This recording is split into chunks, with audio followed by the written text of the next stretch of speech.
Next issue ఒకసారి take up చేద్దాం. వైజాగ్కి సంబంధించి ప్రముఖ పుణ్యక్షేత్రమైన సింహాచలం లక్ష్మీ నరసింహస్వామి క్షేత్ర గిరి ప్రదక్షిణకు అన్ని ఏర్పాట్లు పూర్తయ్యాయి. జూలై 28న మధ్యాహ్నం 2 గంటలకు ఈ కార్యక్రమం ప్రారంభం కాబోతోంది.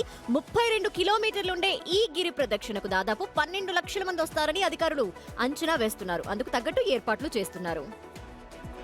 భక్తులు ఎక్కువసేపు క్యూ లైన్లో వేచి ఉండకుండా 120 చోట్ల టెంకాయలు కొట్టే ఏర్పాట్లు చేశారు. భద్రతా పరంగా అదనపు బలగాలను మోహరించారు.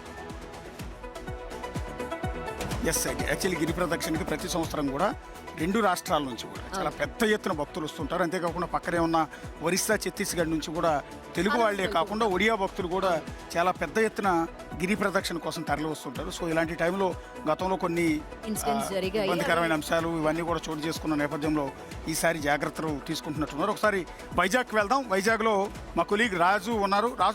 రాజు 12 లక్షల మంది భక్తులు వచ్చేటప్పుడు మరి ఏర్పాట్లు ఏ విధంగా చేస్తున్నారు అధికారులు?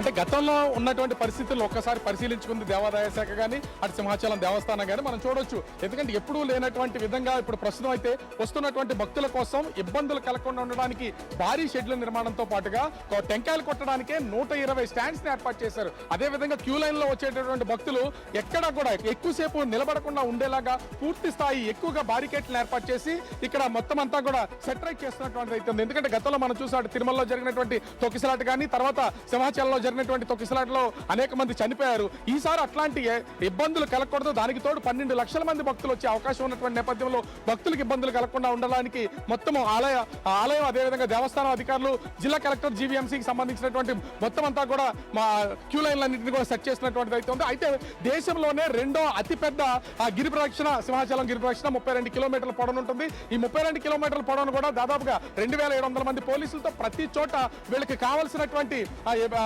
భక్తులకు కావాల్సినటువంటి ఏర్పాట్లు చేయడానికి పోలీసులు కూడా భద్రతాపరమైనటువంటి రక్షణ కల్పించడానికి సిద్ధంగా చేసినటువంటిది అయితే ఉంది. అదేవిధంగా తాగునీరు ముఖ్యంగా చూస్తే తాగునీరుని ఏర్పాటు చేయాలి. దాదాపుగా వాటిని 150 చోట్ల వాటిని స్టాల్స్ అయితే ఏర్పాటు చేసినటువంటిది అయితే కనిపిస్తుంది. వీటితో పాటు శానిటేషన్ విషయంలో కానీ అదేవిధంగా గజేతగాళ్ల విషయంలో కానీ చాలా జాగ్రత్తలు ప్రస్తుతం అటు దేవస్థానం అధికారులు, జీవీఎంసీ, జిల్లా కలెక్టర్, ఎండోమెంట్ శాఖ తీసుకుంటున్నటువంటిది అయితే ఉంది. ఇప్పటికే ఇన్ఛార్జి మంత్రి డోలా బాలతో పాటు హోంమంత్రి వంగల్పూడి అంతా కూడా పర్యవేక్షణ చేసినటువంటి అయితే ఉంది. మొత్తం అందరూ కూడా ఒకటే ఆలోచన, గతంలో జరిగినటువంటి ఎలాంటి పరిణామాలు ఈసారి జరగకుండా అత్యంత సురక్షితంగా ఈ గిరి ప్రదక్షిణ జరగాలనే ఉద్దేశంతో ఏర్పాట్లు అయితే కొనసాగుతున్నట్టు కనిపిస్తుంది. Right Raju, thank you. గతంలో ఎన్నో ప్రముఖ ఆలయాల్లోనే కొన్ని ఇబ్బందికర ఘటనలు జరిగిన దృశ్యాలు మనం చూసాం. అలాంటివి ఈసారి రిపీట్ అవ్వకూడదని భావితాము. ఎందుకంటే భక్తులు ఎంతో భక్తి శ్రద్ధలతో గిరి ప్రదక్షిణలు చేస్తూ ఉంటారు కాబట్టి వాళ్ళు సేఫ్ గా వెళ్ళాలి, సేఫ్ గా రావాలి.